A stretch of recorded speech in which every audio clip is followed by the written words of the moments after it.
Imagine building a luxury hotel from the ground up, only to be kicked out of it because of how you look. That's exactly what happened to this black CEO, and what she did next. It shook the entire industry. Stick around till the end to see how one bold move turned humiliation into a historic power shift. If you believe in justice, empowerment, and epic comebacks, hit that subscribe button and join the movement.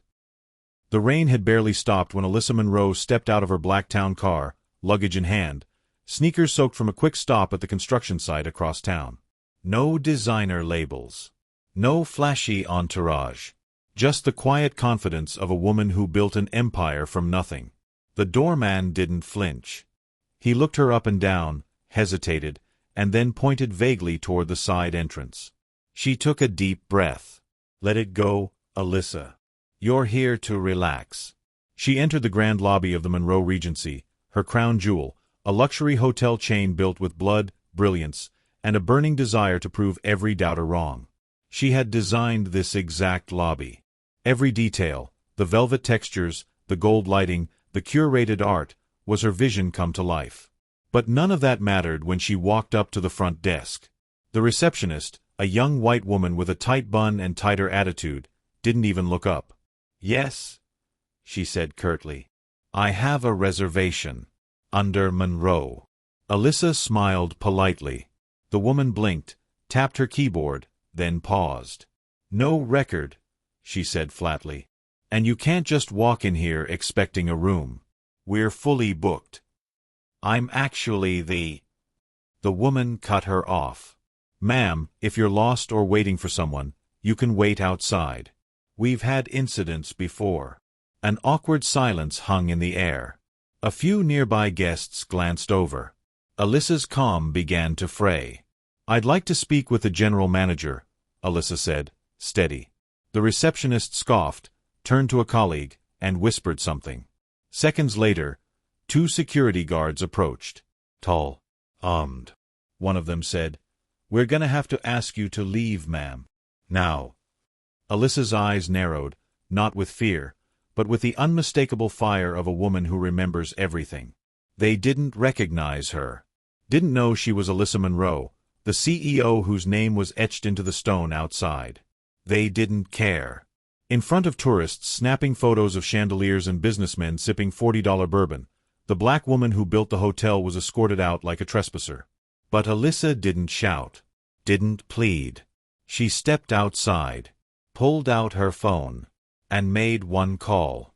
Activate Monroe Protocol. The storm wasn't over. It was just beginning. The glass doors of the Monroe Regency slid shut behind her, but the sting of humiliation clung to Alyssa like the damp air around her. Inside, guests paused mid-conversation, eyes flickering toward the commotion. Two towering security guards stood on either side of her, ushering her out as if she were a threat, not the visionary who funded the marble they were standing on. Cameras didn't need a reason to start flashing. To the untrained eye, it looked like a disturbance. To anyone who knew better, it was an insult in motion. "Come on," one of the guards said gruffly. "Let's keep this smooth." "Is there a problem?" Alyssa asked, keeping her voice even, despite the fire in her chest. The other one chuckled. "Yeah, you can't just stroll into a place like this. We have a code to keep." She glanced behind her. The front desk receptionist, the one who had dismissed her without a blink, now stood with arms crossed, smirking. Her co-worker whispered something behind a manicured hand.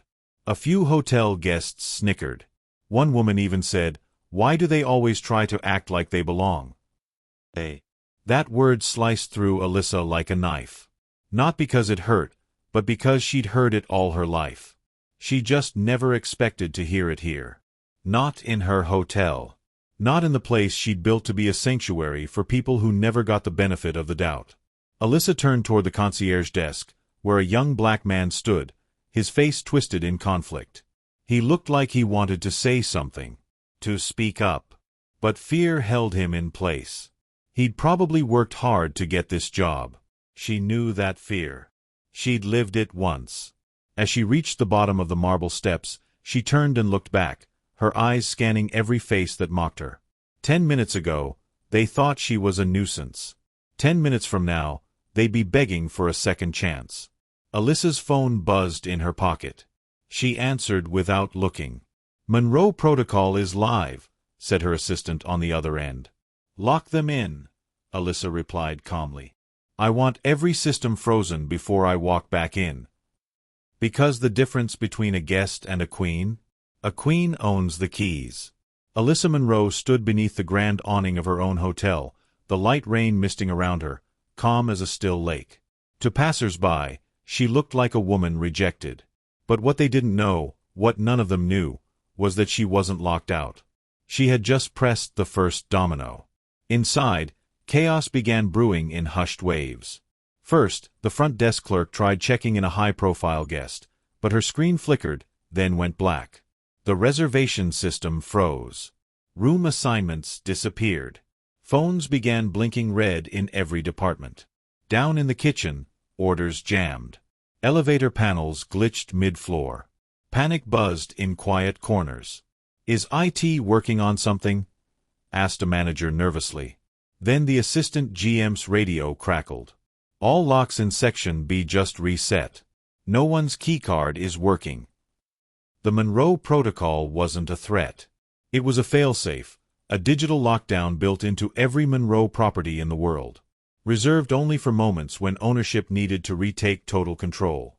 Alyssa stepped back toward the building, not saying a word. She didn't have to. At the valet station, her private black SUV screeched to a stop. Out stepped two men in tailored suits and earpieces. Monroe Global Security. One carried a steel briefcase, the other held a tablet already running with internal surveillance feeds. They didn't ask questions. They were trained for moments like this. Inside, the lobby buzzed with confusion. Guests complained, staff scrambled, and the once smug receptionist now wore panic like perfume. "Something's wrong with the system," she whispered to her supervisor. "Everything's just frozen." The general manager, a sharp-dressed man who'd never met Alyssa in person, came rushing down the hall. "Who authorized a protocol override?" he barked. "Who touched the core systems?" Then the doors opened.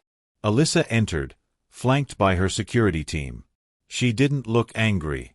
She didn't need to. Her presence was power. She walked past the receptionist, who gasped, recognizing her too late, and straight to the executive elevator that now blinked back to life only for her. Someone murmured, "Wait, is that?" The general manager froze mid-step. His face drained of color. Alyssa turned just enough to say, "Now you recognize me?" And with that, she ascended, not just to the next floor, but into the moment they would all regret for the rest of their careers. The silence had ended. Now came the reckoning. The executive elevator glided open on the top floor, the penthouse level reserved only for elite guests and boardroom meetings. But this time, it wasn't a meeting. It was an ambush. Just not the one they expected. Alyssa Monroe stepped out like a storm in heels. She strode past startled assistants, through glass doors etched with her initials, into the heartbeat of the company she built, the Monroe Regency Executive Boardroom. And there they were, every key department head, VP, and regional manager summoned by an emergency override only she had clearance to initiate. The general manager, Harold Bishop, stood at the head of the table, sweat blooming under his collar. "Ms. Monroe, we didn't know you were arriving," he stammered. She said nothing, just walked to the far end of the table, the seat reserved for the CEO. Her seat. Then, she placed a thick leather folder in front of her and opened it. Inside, a stack of documents stamped with a red seal. Immediate termination. Executive Order 7. Alyssa tapped the folder with one manicured finger. This is every employee who engaged in, witnessed, or ignored the blatant racial profiling of a black woman this morning, who also happens to be the woman signing their paychecks. Gasps swept the room. Security. Front desk. Management. Every single person who allowed humiliation to walk unchecked through my lobby, gone. Harold stepped forward. "With all due respect, ma'am, it was a misunderstanding." She cut him off with a look. A sharp, surgical look. "A misunderstanding is mixing up names at check-in. What happened to me was targeted disrespect, fueled by ego, power, and a complete failure of leadership. The room fell dead silent. One by one, names were called. Printed copies were handed out. Alyssa's legal counsel appeared on a video call, confirming all contracts terminated, NDAs activated, and escort procedures initiated. Each person stood, protested, begged, and were swiftly silenced. And then Alyssa stood up. I didn't build Monroe Regency to be another palace of prejudice. I built it to be a statement. But you turned it into a whisper. Today, I'm taking back the volume. She turned to leave, her heels echoing off the marble floors like gavel strikes in a courtroom. This wasn't revenge. It was correction. Delivered, signed, and sealed by the very woman they tried to erase. The door hadn't even closed behind Alyssa Monroe before the first name was called. Jennifer Alcott, her assistant read aloud, crisp and clear. The receptionist who smirked, dismissed, and whispered. The same woman who had said, "We've had incidents before," when Alyssa merely asked for a manager. Jennifer shot up from her seat, trembling. "Wait, this can't be happening. I didn't know who she was." Alyssa didn't flinch. "You didn't need to know who I was.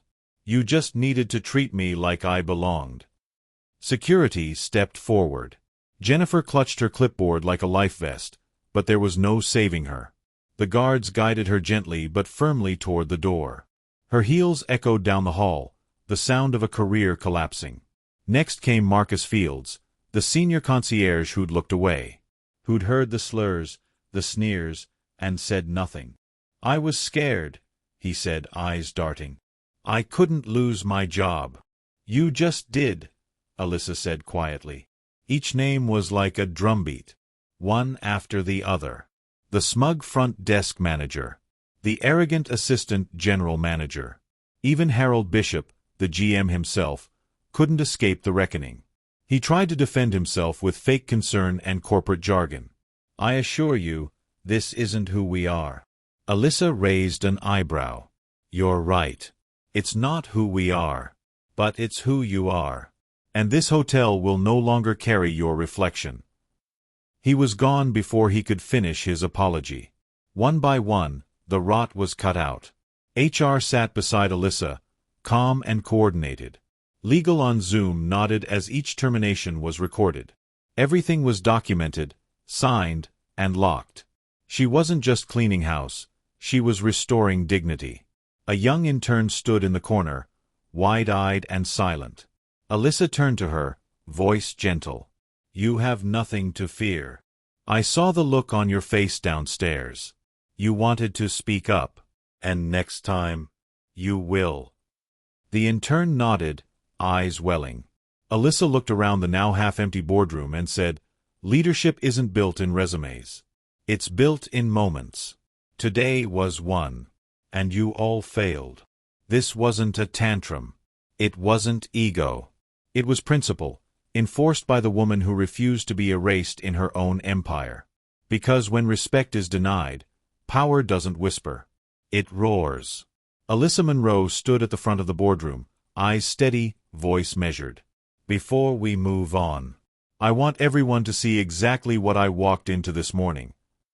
With a flick of her finger, the large screen at the head of the room came to life.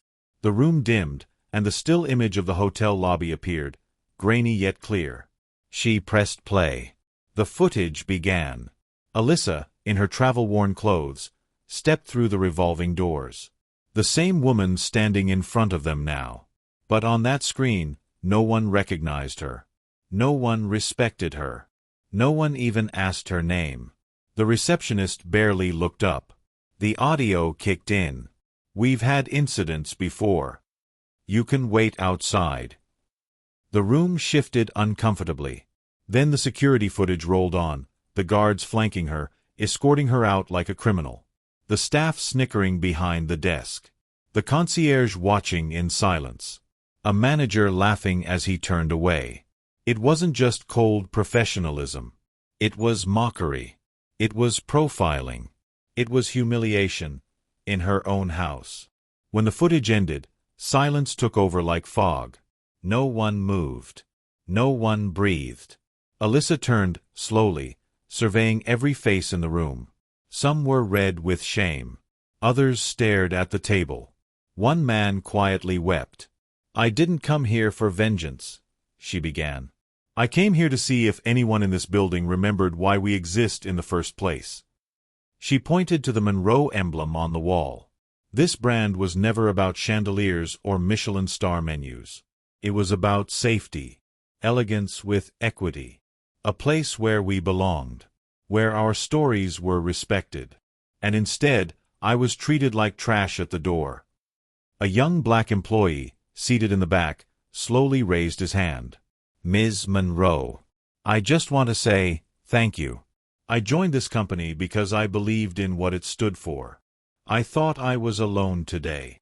She met his eyes, softening. "You're not alone anymore." She let the silence stretch, letting the weight of the truth settle. Let that footage serve as your wake-up call. And your mirror. Because in her world, accountability wasn't optional. And when the Queen rolls the tape, the empire listens, or it falls. By the time the sun dipped behind the skyline, the footage from the Monroe Regency had already escaped the boardroom. And it didn't just leak, it exploded. Someone, likely one of the dismissed employees hoping to justify their actions, anonymously posted a snippet online. A grainy video of a black woman being escorted out of a luxury hotel lobby, framed to look like she didn't belong. But they miscalculated. Because the internet knew exactly who she was. Within minutes, hashtags started trending. Hashtag Alyssa Monroe. Hashtag Black Excellence Denied. Hashtags O at the door. A popular influencer reposted the video with the caption, "They really tried to kick Alyssa Monroe out of her own hotel. Do you know who she is?" From there, it was wildfire. Clips of Alyssa walking back into the building like royalty, flanked by her personal security, were stitched together with headlines about her success. From homeless shelter to hospitality empire. The woman who redefined luxury for us. Talk show hosts picked it up.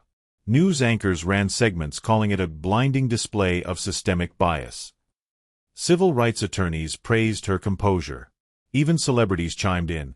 Actors, CEOs, and activists shared the clip, tagging the Monroe brand with messages like, "Now this is leadership." And then came the interviews. Alyssa's team received dozens of media requests within hours. Everyone wanted her side of the story. But she didn't rush to speak. She let the story breathe, because she knew the world needed to feel the discomfort before hearing the resolution. And when she finally did speak, it wasn't from a podium. It was from the very lobby where it all happened, now bathed in golden light, filled with staff of all races, ages, and backgrounds. She looked directly into the camera and said, "This isn't just my story. This happens to people who don't own the building, who don't have lawyers or press. I just happen to be the one with a spotlight. But this is for every black woman who's been told, 'You don't belong here.'" The internet erupted again. Because Alyssa Monroe didn't just reclaim her power. She handed the world a mirror. And forced it to look. 1 week later, the Monroe Regency didn't just look different, it felt different. Gone was the cold, sterile luxury curated to impress the wealthy elite. In its place stood a space filled with soul, warmth, and purpose. The walls that once showcased abstract art now displayed portraits of black pioneers, inventors, and hospitality workers. People whose names history forgot, but whose impact shaped generations. In the center of the lobby, where she had once been humiliated, Alyssa Monroe stood proudly in a sleek black suit, smiling not for cameras, but for the community. Behind her stood her new staff, a team handpicked from local communities, underrepresented voices, and graduates of Alyssa's own non-profit program for training young professionals of color in hospitality and business leadership. Many of them had never stepped foot in a 5-star hotel before, let alone worked in one. "You're not just employees," she told them. "You are this hotel's heartbeat. And no one will ever question if you belong here." One of the new front desk attendants, a young Afro-Latina woman named Maya, fought back tears as she put on her name tag. "I've never felt seen like this," she whispered. Alyssa simply smiled and said, "That's the new standard." Outside, a line wrapped around the block, not of protesters, but of people wanting to support the hotel. Black entrepreneurs, local families, artists, journalists, all flooding in to witness a new chapter unfold. A CNN headline read, "From Pain to Power, Alyssa Monroe redefines luxury with purpose." In an interview with Forbes, Alyssa put it plainly, "I'm not interested in canceling anyone. I'm interested in culture change. What happened to me isn't rare. What I did about it. That's what needs to be." She didn't just fire the staff. She fired up a movement. And as she walked through the newly renovated space, where staff were trained in cultural sensitivity, where guests were greeted with dignity, and where the mission was more than money, Alyssa Monroe knew this wasn't just her comeback. It was her legacy. Because they had tried to strip her of her place. But she rebuilt the palace, and made sure everyone had a seat at the table. They tried to humiliate her, erase her, and push her aside in a building she built. But Alyssa Monroe didn't just walk back in, she rewrote the rules. Because when a black woman owns the keys, she doesn't knock, she rebuilds the entire door.